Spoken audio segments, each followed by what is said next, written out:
రణరంగంలో గెలుపు కోసం ఒక యోధుడికి ఎంతో ముఖ్యమైనవి రెండు: అస్త్రశస్త్రాలు మరియు రథము. సూర్యపుత్ర కర్ణుడి దగ్గర అవి రెండు ఉన్నాయి. కానీ రెండింటి మీద శాపం ఉంది. ఏంటి ఆ శాపాలు? విష్ణు అవతారమైన పరశురాముడు క్షత్రియులకు అస్త్ర విద్య నేర్పించను అని ఒక ప్రతిజ్ఞ చేసుకున్నారు. ఎందుకంటే ఆ సమయంలో చాలా క్షత్రియ రాజులు అధర్మానికి పాల్పడ్డారు. గర్వం, హింస, అన్యాయం వారి స్వభావంగా ఉండేది. అయితే కర్ణుడు ఒక క్షత్రియుడు. కానీ పరశురాముడి దగ్గర విద్య నేర్చుకోవడానికి బ్రాహ్మణుడినని అబద్ధం చెప్పాడు. అలా ఆయన దగ్గర ఎన్నో యుద్ధ విద్యలు నేర్చుకుంటున్నాడు. ఒక మధ్యాహ్నం పరశురామ కర్ణుడి తొడ మీద తలపెట్టి నిద్రపోయారు. ఆ సమయంలో ఒక కీటకం కర్ణుడి వస్త్రంలో దిగి మాంసాన్ని లోతుగా కొరికింది. రక్తం కారిపోతూ భరించలేని వేదన. కానీ కర్ణుడు కదలలేదు. గురునిద్ర భంగం కాకూడదని ఆ వేదనని సహించాడు. పరశురామ ఒక్కసారిగా మేల్కొని చూశారు. ఎంతో తీవ్రమైన గాయం. కానీ కర్ణుడి ముఖంలో నొప్పి కనపడలేదు. ఒక బ్రాహ్మణుడు గాయాన్ని ఇలా సహించలేడు. కర్ణుడు క్షత్రియుడు కాదని ఆ నిమిషంలో పరశురాముడికి అర్థమయ్యింది. అబద్ధంతో నేర్చుకున్న ఈ విద్య నీవు అత్యంత ముఖ్యమైన సమయంలో వాటిని ఎలా ఉపయోగించాలో మర్చిపోతావు. అలా పరశురామ కర్ణుడిని శపించారు. అయితే కర్ణుడి జీవితంలో పరశురామ శాపం ఒక్కటే కాదు, ఇంకో శాపం కూడా ఉంది. ఒకరోజు కర్ణుడు తన అస్త్రశిక్షణ తరువాత అడవిలో అభ్యాసం చేస్తున్నాడు. తన ధనుస్సు నుండి బాణాన్ని విడిచాడు. కానీ అది అనుకోకుండా దూరంగా ఉన్న ఒక పవిత్ర ధేనుకి వెళ్ళి తగిలింది. అది అక్కడే విలవిలలాడుతూ పడిపోయింది. ఆ ధేను యజ్ఞం కోసం పెంచబడిన పవిత్ర గోవు. ఆ ధేను యజమాని ఒక వృద్ధ బ్రాహ్మణుడు. అరుపులు వినగానే పరిగెత్తుకుంటూ బయటికి వచ్చాడు. తన గోవు పడిపోయిన దృశ్యాన్ని చూసి అతని గుండె పగిలిపోయింది. యోధుడా, నువ్వు ఒక గోవుని చంపావు. అది ఒక పవిత్ర జీవి. అనుకోకుండా జరిగినది అయినా నువ్వు పెద్ద తప్పు చేశావు. యుద్ధంలో నీకు రథం ఎంత ముఖ్యమో నాకు ఈ ధేను అంత ముఖ్యం. నా ధేను ఎలాగైతే నిస్సహాయంగా పడిపోయిందో అలాగే ఒకరోజు నీ రథం కూడా భూమిలో దిగిపోతుంది.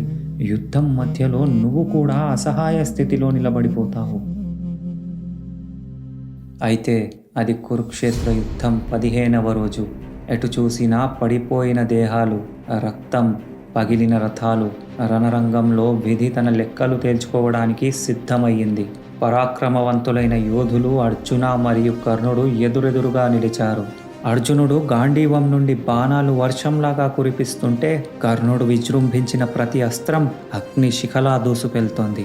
ఆ బాణాలు ఒకరినొకరు ఢీ కొట్టుకొని ఆకాశమంతా అగ్ని మెరుపులు సృష్టిస్తున్నాయి. ఆ బీభత్సమైన యుద్ధాన్ని చూసి దేవతలు కూడా ఆశ్చర్యపోతున్నారు.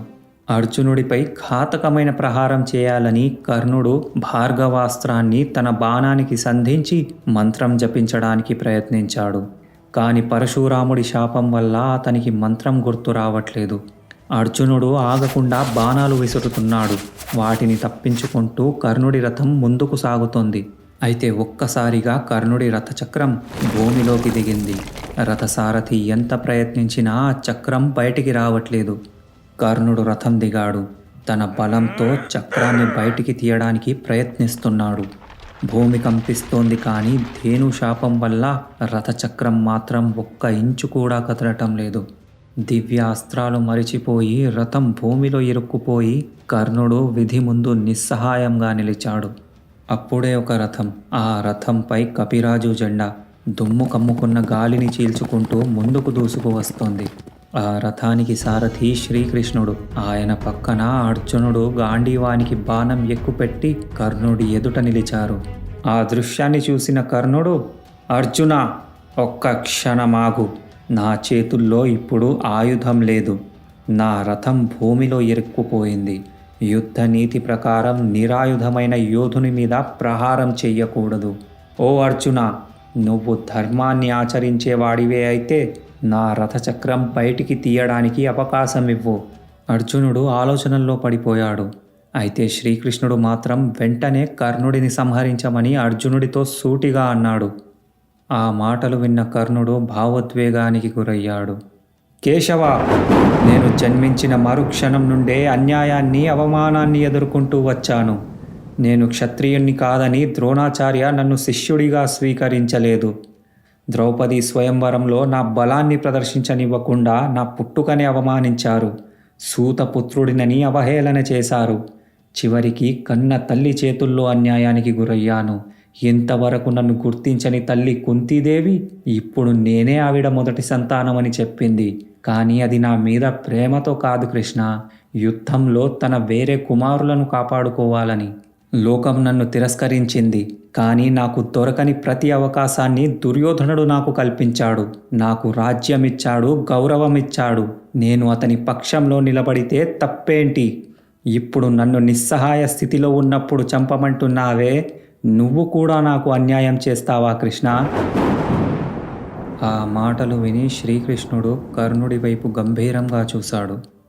కర్ణ, జీవితంలో అన్యాయాలు ఉన్నాయని అధర్మాన్ని సమర్థించడం సరికాదు. నేను ఏమి రాజభవనంలో పుట్టలేదు. తల్లి కడుపున ఉండగానే బయట మృత్యువు ఎదురు చూస్తోంది. పుట్టిన రాత్రే కన్న తల్లిదండ్రుల నుండి వేరయ్యాను. నడక కూడా రాకముందే ఎన్నో హత్యా ప్రయత్నాలు జరిగాయి. నేను చేయలేని తప్పులకు నిందలు మోయాల్సి వచ్చింది.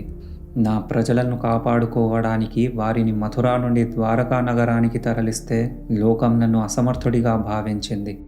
కర్ణ, జీవితం నీకే కాదు, ఎవ్వరికి కూడా సంపూర్ణ న్యాయం చేయదు.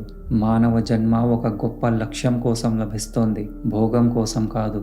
ప్రతి కష్టం, ప్రతి అవమానం, ప్రతి ఓటమి, ప్రతి గెలుపు ఒక పాఠం. ఆ పాఠం మనం నేర్చుకున్నామా లేదా అనేదే ముఖ్యం. అయినా ధర్మం గురించి ఇప్పుడు మాట్లాడుతున్నావా? చక్రవ్యూహంలో అభిమన్యుడి ధనస్సు విరిగినప్పుడు చిన్న బాలుడని కూడా చూడకుండా అతన్ని చుట్టుముట్టి హతమార్చారు కదా, మరి అతనికి ఎందుకు ఇవ్వలేదు అవకాశం? సభ మధ్యలో ద్రౌపదీదేవిని అవమానిస్తుంటే అది అడ్డుకోకుండా నువ్వు ఆవిడని ఇంకా తక్కువ చేసి మాట్లాడావు. ఆ సమయంలో నీ ధర్మం ఎక్కడుంది కర్ణ? పాండవులు తప్పు చేయలేదని తెలిసినా అర్జునుడి మీద అసూయతో దుర్యోధనుడు పన్నిన ప్రతి కుట్రలో పాలు పంచుకున్నావు. ధర్మో రక్షతి రక్షితః. ధర్మాన్ని రక్షించేవాణ్ణి ధర్మమే రక్షిస్తోంది. నువ్వు ధర్మాన్ని ఎప్పుడో పక్కన పెట్టావు కర్ణ. అస్త్రాలు పనిచేయకపోవటం, రథచక్రం తిరక్కపోవటం ఇవన్నీ నువ్వు ఆచరించిన కర్మ ఫలితం. ఇది నీకు విధి నిర్ణయించిన తీర్పు. కర్ణుడు మౌనంగా నిలబడిపోయాడు.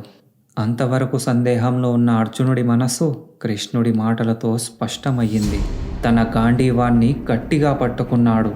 కృష్ణుడు ఒక్క సైగ చేశాడు, అర్జునా! అంతే, గాంధీవం నుండి ఒక దివ్యాస్త్రం మెరుపులా దూసుకెళ్ళింది. కర్ణుడి తల శరీరం నుండి తెగిపోయి కింద పడిపోయింది.